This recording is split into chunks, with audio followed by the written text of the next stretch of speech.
Good day, podcast community. PeteKane here, Podcast Pete, community coach, podcaster, and author. And I have a special guest on the show. We met at Rotary, and I loved what Jeff did. And I've been wanting to get him on the show to kind of go into his story about how something like this can happen. So, Jeff, tell our viewers who you are, what you do, and who you serve, and then we'll get into the podcast. Yeah, sure. Thanks, Pete, for having me on today. I really appreciate it. I'm happy to tell you about our story and kind of where we are today. So, as Pete mentioned, I'm Jeff Verwand. I'm originally from Cincinnati, Ohio.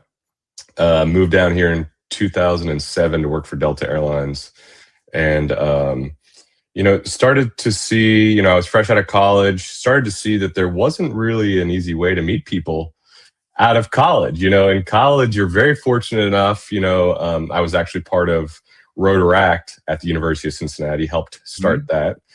And it was very easy in college to meet new people, network. And once you graduate, you kind of have to get out of your comfort zone and kind of really spread your wings a bit and figure out, all right, I'm in the real world. How do I meet new people? So when I moved down here in 2007, I tried kickball and softball to try to meet new friends in the area. But we all get a little older, and you can't run as hard as you could maybe in high school and college. And you start to realize that, all right, I got to do something else. And so that's where Cornhole stemmed. So Cornhole was founded originally in Cincinnati, Ohio. Ooh. That's what they say. And so with that, I really missed playing it. I used to grow up playing it with my dad all the time in the backyard. And so down here really started this league, Cornhole ATL, in 2011 to meet new people. So started playing in a park in downtown Atlanta. There was like 30 of us, and it was great. Everyone really enjoyed it. But then the issue we started encountering, funny enough, a SWAT team showed up one night and raided Cornhole because kids were throwing objects at the park, is what they said. Whoa. Yeah, like Atlanta PD showed up in riot gear and everything. Wild. It was wild. I guess one of the neighbors called the police. Yeah. Anyways, because of that, it was actually a blessing in disguise. We pivoted to playing at bars, breweries, mixed-use developments such as the Battery or the Avalon, places like that, where you don't have to be as concerned with permits or alcohol or anything sort of like stuff like that. So it really took off from there and evolved into really a social sport. Yeah. What started with 30 people, now we've got about 50 locations across the state of Georgia and about 4,000 people that play each and every week with us. So it started with our leagues. That's kind of our bread and butter. Probably about 85% of what we do day to day is our cornhole leagues. So playing at Logan Farm Park in Ackworth to playing in downtown Woodstock. That's kind of our weekly leagues, is kind of our bread and butter.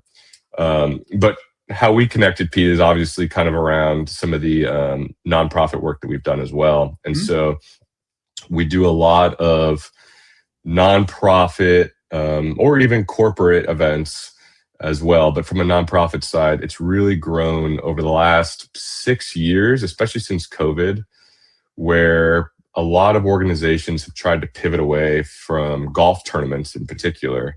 Absolutely. Just because golf tends to be primarily male focused and you have to be good at playing.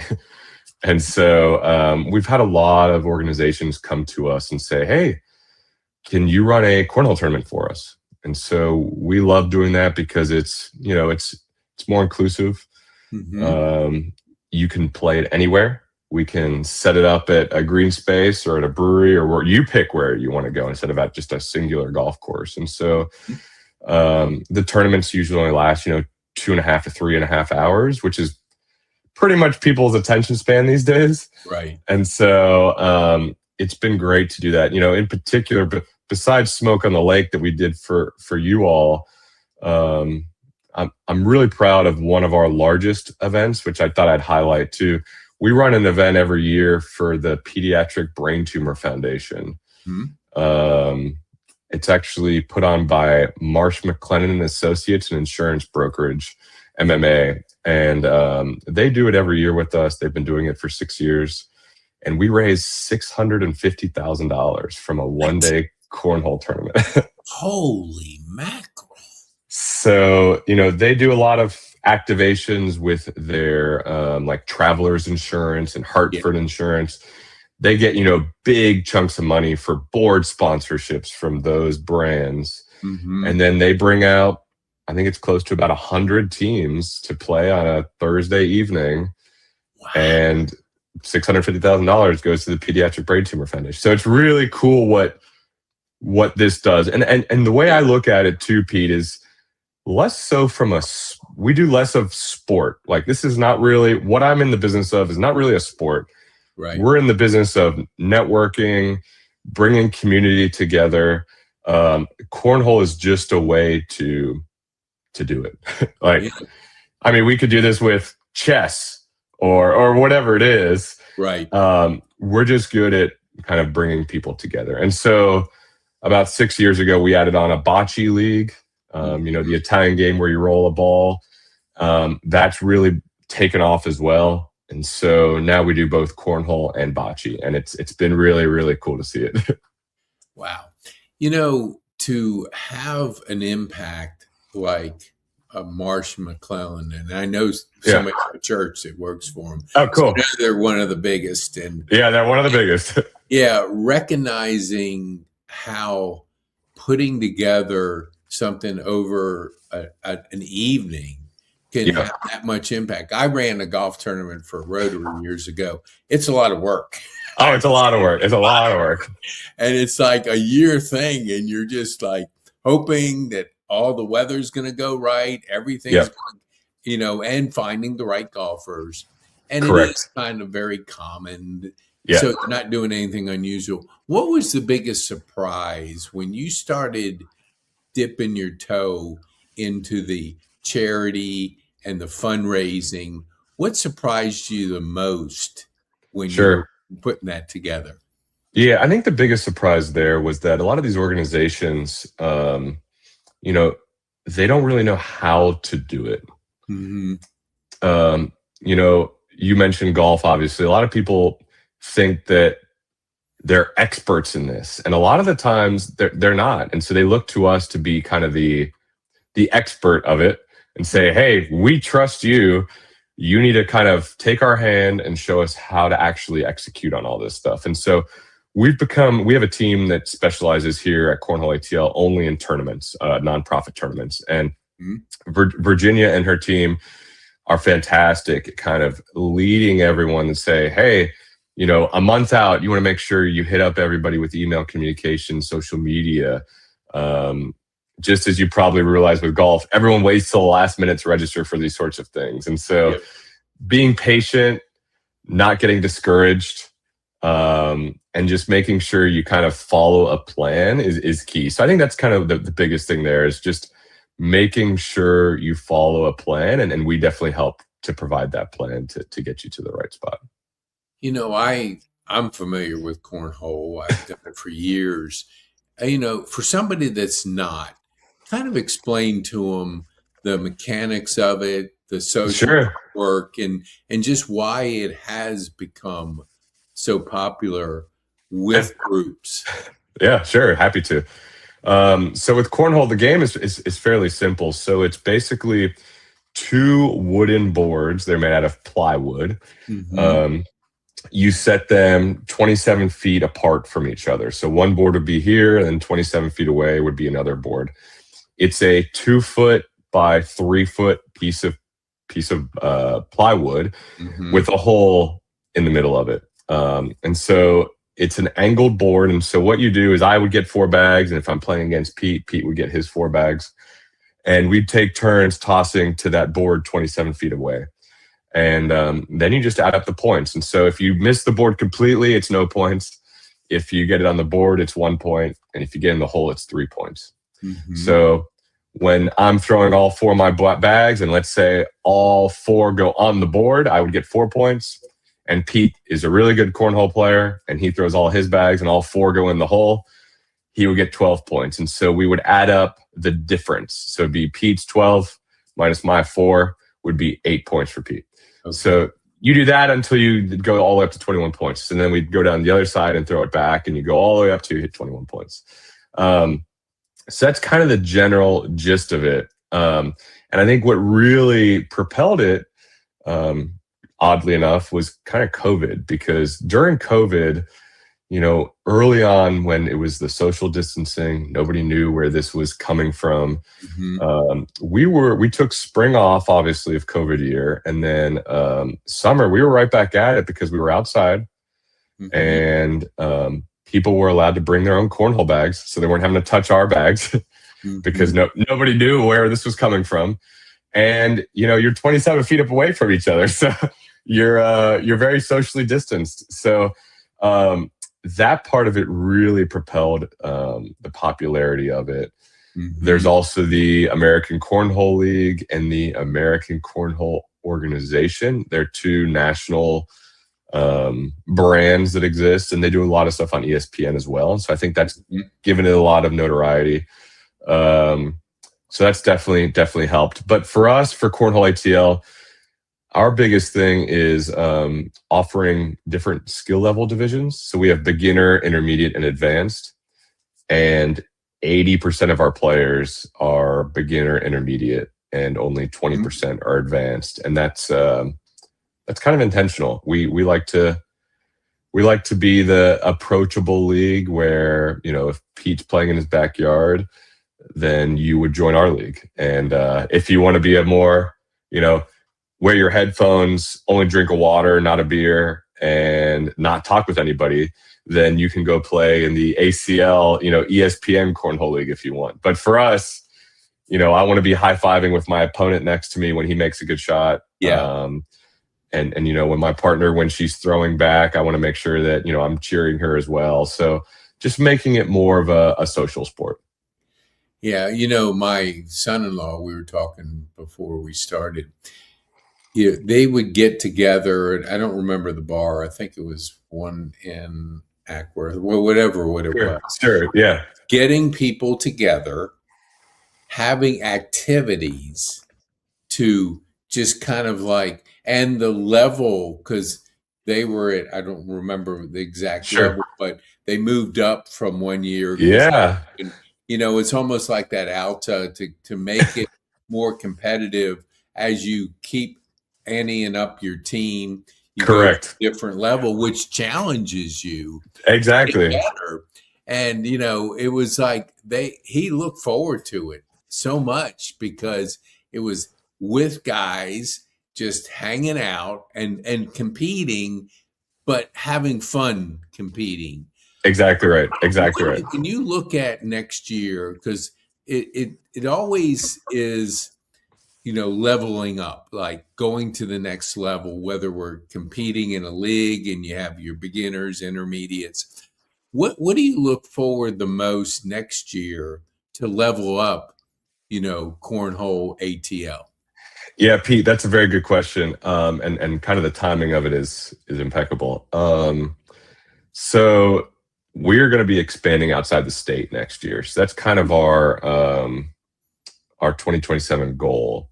And so we haven't picked the exact markets yet. But obviously having ATL in our brand name doesn't really help us. Yeah. So we're going to be launching a new brand here in January. The name is still TBD, but we're going to be launching a new brand early next year outside of the state. Obviously Cornhole ATL has got a lot of brand recognition in the state, so I'm a little hesitant to do a name change inside the state of Georgia. But for outside the state, we plan to be launching a new brand so that we can expand into other markets kind of close by. And as an entrepreneur, having done this for 15 years now, it's a little scary. You've started this baby. You don't really know how to do it. You're as every entrepreneur is, you're kind of in a silo, and just learning from others when you can to help grow it. So that's kind of what our goal is for next year, is to grow into other markets and, take it from the beginner level to the intermediate level and see Right. what happens.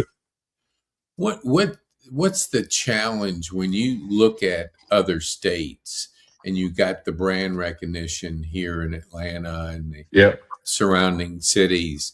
What would be the challenge that you would think of stepping into other states? Are there competing like Cornhole ATL in other states, or what does the Yep. landscape look like? Yeah, good question. Yeah, there are other organizations that do this. Take, for example, just up the street, Chattanooga. There's like a Chattanooga Sports League, and they offer softball, kickball, volleyball, and also cornhole. And so that's probably a challenge, but I just feel that with our model of the different skill level divisions, that gives us kind of an easier way to get in and kind of penetrate the market. Right.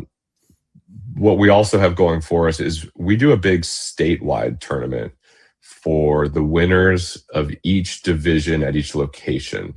So if you win, the Ackworth League in the beginner division, then you qualify for our Saturday end of season tournament against all the other locations in the beginner division. Okay. And funny enough, we call it our state cornament.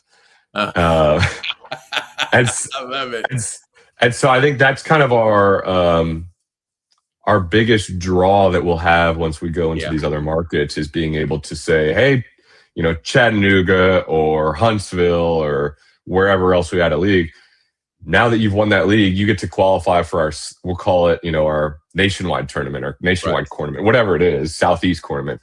And so I think that gives us a little bit more leverage because people want to be able to compete and play people not just in their league, but kind of in a bigger area. So that's kind of how we're combating any sort of competition that we see. I love it. When I look at sports and things that we do as we get a little older, a lot of my friends are playing pickleball, but there's injuries to pickleball. That's right. And it's like, you're not running like you were playing in tennis, but you're twisting a knee, you're, turning an ankle, and you're getting injured because, that weekend warrior. Yeah.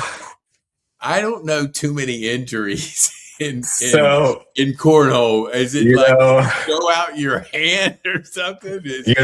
That's funny, Pete. So we actually have a little tagline we use for that. Yeah. Because people were comparing us to like a pickleball or something like, oh my God, I got injured over there. I need something a little less impactful. So we like to say the worst injury you're going to have with us is a hangover. So that's kind of the way we see it. But in the same vein, as you've probably heard, there's also a big shift towards less alcohol. People are like the 20-year-olds are looking for activities that are not focused around alcohol. And so when I started this 15 years ago, sure, that's what it was. The worst the worst injury was a hangover. But more recently, in the last 5-6 years, we've seen this shift away from alcohol. And so we've kind of had to change a lot of our marketing too, where it's less so focused on just alcohol, and more so focused just on the socialization part of it, which we've seen kind of come to fruition. A lot of that stuff has changed and been great for us so far. But to your injury thing, the worst injury was a hangover. And even, you wouldn't believe it, we have to, as any business does, you got to carry an insurance policy on it. And to get somebody to underwrite a cornhole league, you've got to start tying low for an insurance company that's like, what are we covering here? So, we're part of a social sport industry association. And they've got insurance brokers that help with this sort of stuff. And they're like, honestly, the biggest thing is, I guess if somebody throws a cornhole bag and hits somebody in the head or something, that's usually the biggest thing. But no, the worst injury you have is a hangover. Awesome. I work with nonprofits, and I try to tell them that you're passionate about your nonprofit, but there's thousands of them. So you got to separate yourself, and emotionally you have to connect with people.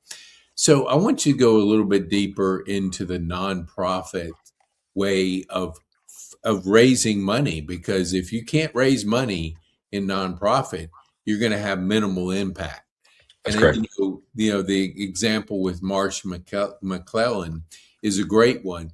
Talk a little bit about that aspect of raising money for nonprofits and being Yep. able to help them in their journey. Yeah, sure. Happy to. So, with I'm just thinking of like the top 5 tournaments we run. They're all very similar in kind of what they do. And Mhm. so, you've got registration fees for people to play, much like a golf outing, where you're going to charge them, $100 for a team of 2 or whatever the entry fee is. Right. And in the grand scheme of things, that $100, whatever it is, it's going to be hard to get a lot of teams to pay $100. With MMA, they get like they get 100 teams at, I don't know what they charge because they handle the registration, but the player registration is not really the focus of raising of the funds. Mhm. Where the focus really comes in is really the sponsorship part.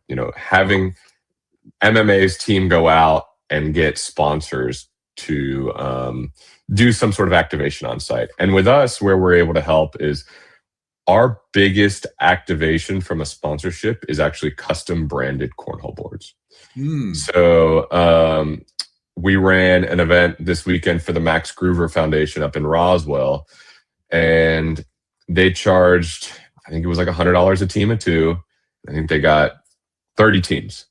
So, $3,000, great. That's what they collected from registrations. But where they really made their money was, sponsored cornhole boards. And so we produce the cornhole board. We take these plain boards and run them through a giant printer, and print directly onto the wood. And so let's say they would go to a Coca-Cola and say, hey, Coca-Cola, we want to have you as a sponsor. We'd print this board for them. We charge them, I think it's like $450 a set of boards. And then they go out and they sell it to Coca-Cola, and whatever they get off of that board, I mean, they treat it almost like a whole sponsor on a golf outing. If they get $1,000, they get the spread, or if they sell it for $5,000, they get the spread. But then at the end of the cornhole tournament, and that cornhole board would be used during the cornhole tournament. So everybody playing it would see that's a sponsor.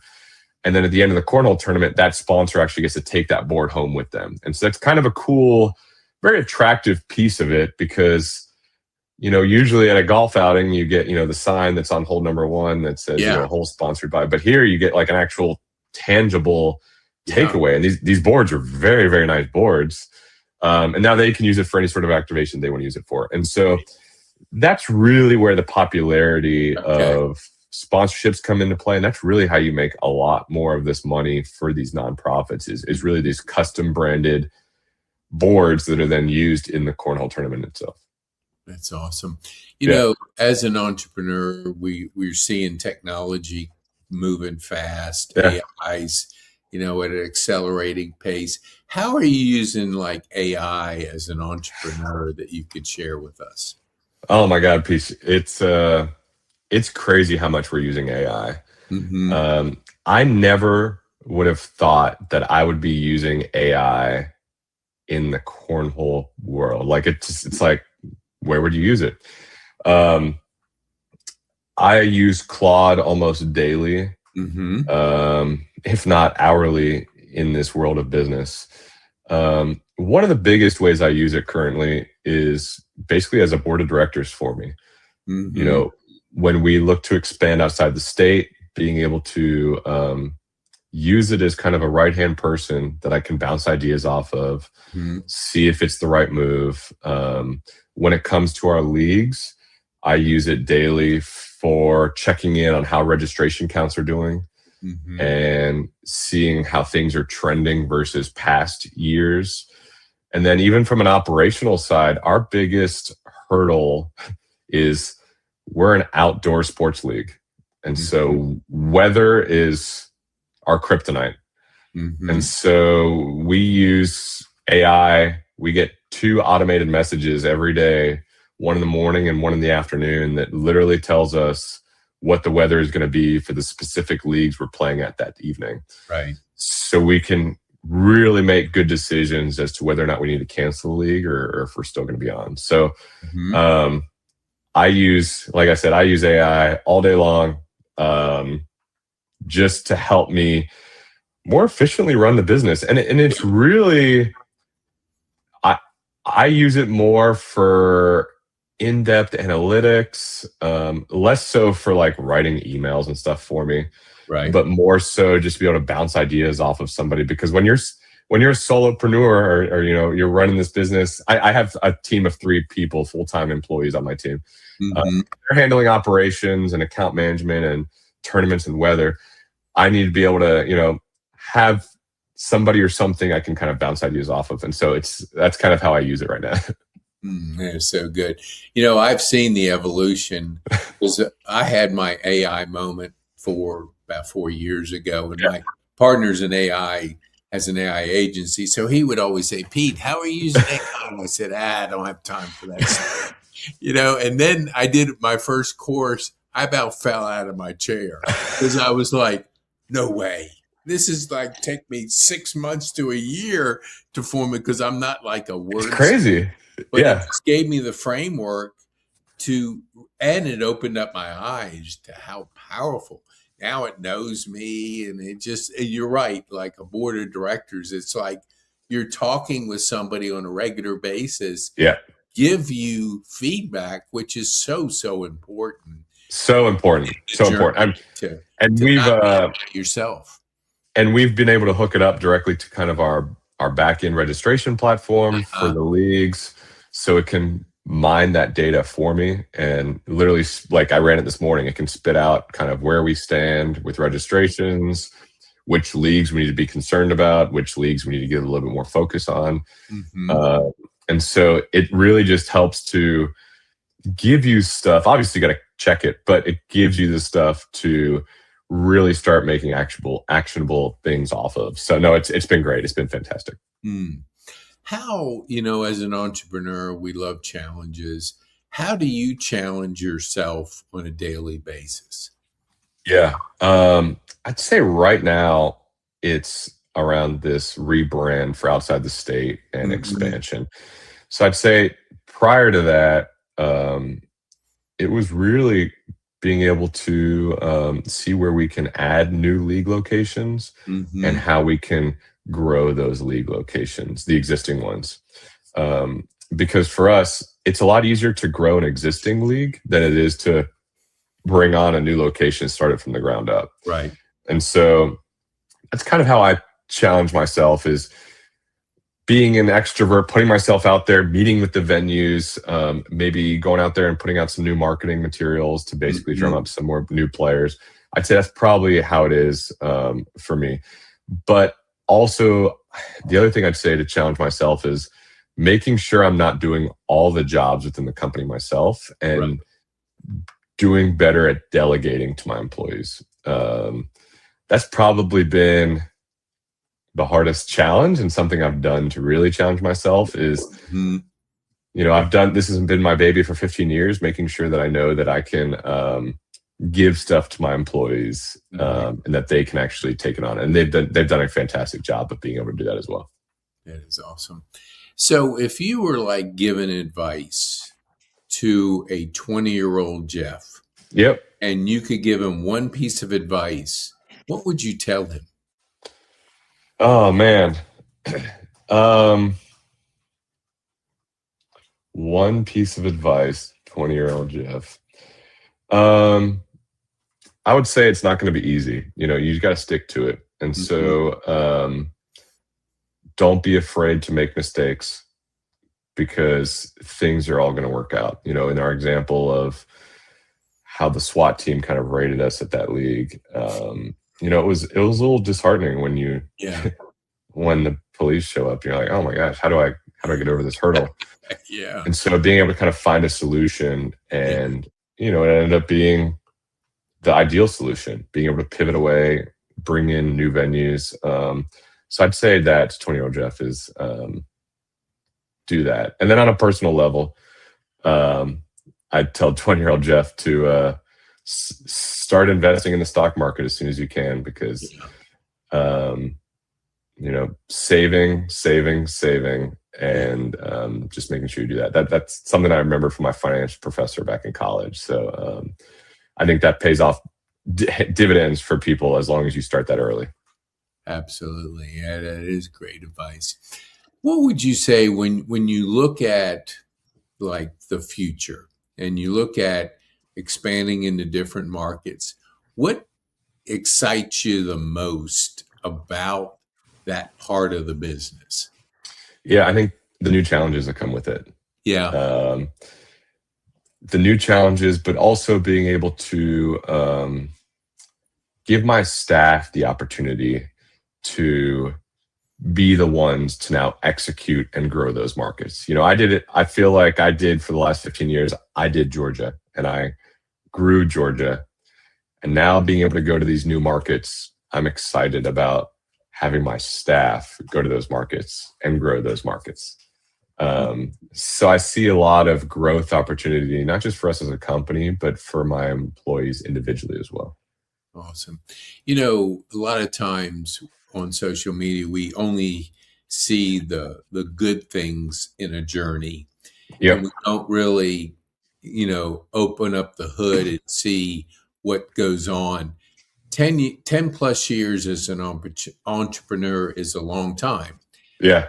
What would you say, what was a time when, besides the SWAT team showing up at the park, what challenges hit you right in the side of the head and you had to get better or improve or kind of reset that you might be able to share with us? Yeah, sure. I think probably the biggest stuff there is being able to take criticism from players. Mm-hmm. As you grow, when you have 30 people in year one, you're not going to get much feedback, both positive or negative. Mm-hmm. But, in 2020, when we're at, 1,500 to 2,000 players, you're a lot bigger now. And not everything's going to run the way it should. Mm-hmm. You might have as we call them, referee. You might have a referee not even show up and players are standing out there wondering who's running this show. Mm-hmm. Or the cornhole boards might have broken legs and now you don't know how to run the league. And so being able to kind of roll with those punches, Mm-hmm. and not take criticism personally from the players has been one of the biggest things. Being able to say like, hey, sorry, here's how we're fixing the problem, less so about like taking it personal and just figuring out ways to really grow it. Mm. As an entrepreneur's journey, there's highs and lows. When you look back, what are you most proud of at this moment of what you've been able to accomplish in growing, cornhole into something that you have today? Yeah. Biggest thing. Actually, can you repeat that question again? I want to make sure I answer it correctly. Like, what are you most proud of when you look back and reflect? Yeah. So it's funny, Pete. You'd think I'd say like growing the Cornhole League. I'm actually most proud of what I've been able to do for our staff. Mm-hmm. Being able to give my employees a job, something that they quit their full-time jobs for, Mm-hmm. and now this is what they do for a living. That has been really the biggest thing I'm most proud of. Being able to have a great staff who this is what they do day to day. So no, that's definitely it. That's so good. Is there any seasonality to cornhole? There is, yeah. There's quite a bit. So our biggest seasons are spring and fall. Okay. And then those are kind of our two biggest. Our second tier is summer, and then our lowest is winter. Mm-hmm. What do you do like in the winter when you have your staff? What are you doing to prepare, or what's that process look like? Yeah, sure. Time. So what we do is we actually shifted our seasons around this year. And so our spring, summer, and then we do a late summer and then a fall. So we did 4 seasons starting in March and ending in November. Mm-hmm. And then our December season is usually our season is 7 weeks. Our winter season is just a 4-week, we call it a mini season, in January, February. And so it's for those diehard players that want to get out there and actually be in the freezing cold. And that's fine. They can go for it. Yeah. But it allows us to really catch up and prepare for that big, people want to get out of the house spring season where they can then get out there and actually be ready for it. So we kind of treat December, January, February as a slow time for us, but it lets our staff catch up and get ready for the full on, 4 seasons kind of after that. Yeah. What would you say as an entrepreneur to another entrepreneur that's just starting? What was the biggest surprise in your journey that you would share with somebody? Ooh. Biggest surprise, we've been very fortunate that we've had a lot of success with these leagues. There's other entrepreneurs that, go out of business and don't have success. Right. I would say the biggest thing is be prepared for the success. When I started this, I had the 30 people, the 1 location, and it quickly ramped up after that. And I don't think I was prepared for it. It's like, oh my goodness, you got to get a legit website. You got to get, make sure all of your insurance, you got to make sure the legal side of it is set up correctly. And so it's like, I would tell somebody, be prepared for it to take off because you never know. It might take off in 6 months. And if you're not prepared and, something happens, or you need to have more money on hand, or you need to have storage space like a warehouse, or you need to have a company car to transport, like have stuff ready in the wings, ready to go, so that when the demand outpaces the supply, you've actually got stuff ready to go. That's so good.